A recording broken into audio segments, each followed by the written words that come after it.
किताब लोक कहाणियूं जुल्द सतो डॉक्टर नईवेश खान बलोच सहणींदड़ तबसरो इब्न हयात पंवर लोक कहाणियुनि सिलसिले जो ही 7 नंबर किताब गाहुनि सां ॻाल्हियूं ॿियनि जुल्दनि में पेश थियल मवाद खां अलबत ॿी नोयत जो आहे। कहाणी ऐं गाह में फ़र्क़ु आहे त कहाणी इंसान जे अहिड़े दौर सां वास्तो रखे थी जॾहिं इंसान फितरत जो ग़ुलाम हो। हुनजा तजुर्बा बिन मामूली हुआ ऐं हुनजी घुर्जुनि ऐं ज़ाती ख़्वाहिशुनि जो दाइरो बिल्कुलु महदूद हो। उन ई दौर में अक्सर करे इंसान ज़ात जो हिकु जहिड़नि तजुर्बनि सां वास्तो रहियो आहे। इंसान जी पंहिंजी सम्झ ऐं सोच वीचार के नयूं ऐं घणियूं राहूं ऐं रस्ता पाण खे महफ़ूज़ ऐं ख़ुशि रखण लाइ इस्तेमाल में न आंदा हुआ। हुनजी दुनिया बिन नंढड़ी हुई ऐं हुनजी निगाह जेसीं ताईं पई थिए ऐं जेकी कुझु नज़र थे आयसि हू उन ई हैरत में हो। धरती, पाणी, सिज, चंड, ऊंदहि, रोशनी, झंग, ॿेला ऐं उन्हनि में अकी 4 जानवर हुनजी ख़ासि तवजो जो मर्कज़ रहिया। हिकिड़नि खां ॾिनो थिए ऐं ॿियनि सां मोहबत थे कयाई।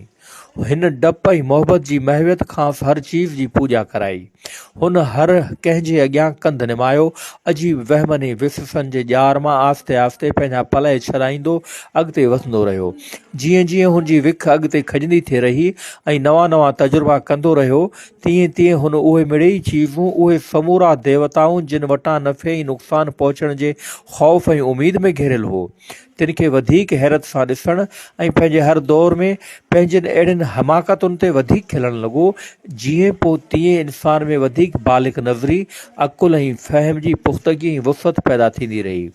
अहिड़ी रीति धरती जे हर हिसे ते साॻी महवियत ऐं साॻियुनि तजुर्बनि मां गुज़रणो पियो आहे ऐं फितरत जी ग़ुलामी जा ज़ंजीर बि हर हंधि हुनजे गले में साॻियाई जकड़ियल रहिया। इन्ही करे दुनिया जी मड़नी ॿोलियुनि जो शुरूआती फ़िक्री सरमायो अक्सर करे हिकु जहिड़ो ई आहे ऐं इन्ही सबबि कंहिं बि लोक कहाणी ते ज़बान ऐं मकान जी मोहर हणी नथी सघिजे। कहाणी ऐं ॻाल्हि में इहो ई बुनियादी फ़र्क़ु आहे। कहाणी इंसान जी ॿाराणी अवस्था सां वास्तो रखे थी ऐं ॻाल्हि गोया काल जी पैदावार आहे। इंसान जो पाण ते भाड़ण ऐं फितरत सां जंग जारी रखण जो दास्तान आहे। वहमनि ऐं विसवसनि जी चौदीवारियुनि मां निकिरण ऐं पाण खे आज़ादु रखण जी जिदोजहद आहे। ॻाल्हि खे लोक कहाणी वारी आलमी हैसियत न आहे, हू ज़मान ऐं मकान जी चौदीवारियुनि में पंहिंजनि वसीलनि ऐं वसलनि जे बुनियाद ते घटिजंदी ऐं ठहंदी रहे थी। हिन किताब में कुल 40 ॻाल्हियूं आहिनि, जिन मां के त बिन्हीं क़रीबी दौर सां वास्तो रखनि थियूं। फाज़िल मरतब जी निगाह में उन्हनि जी क़दामत 800-900 साल परां ई आहे।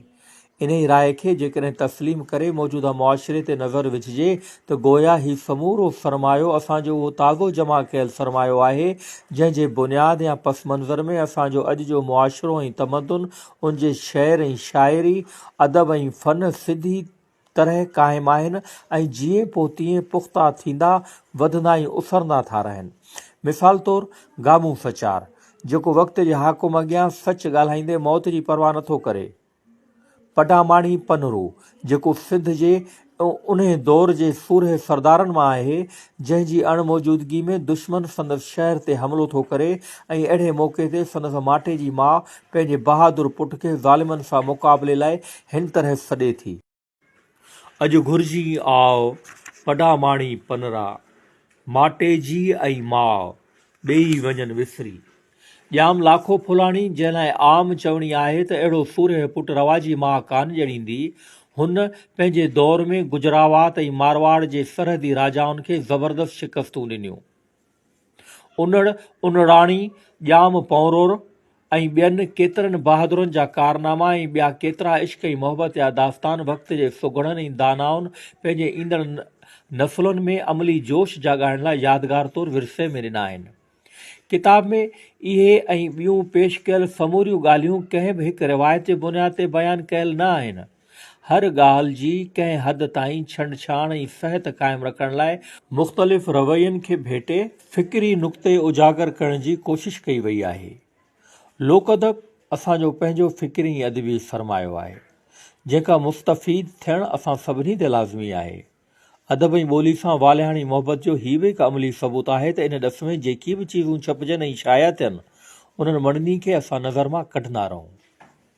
रोज़ाना इबरत 8 जनवरी 1966।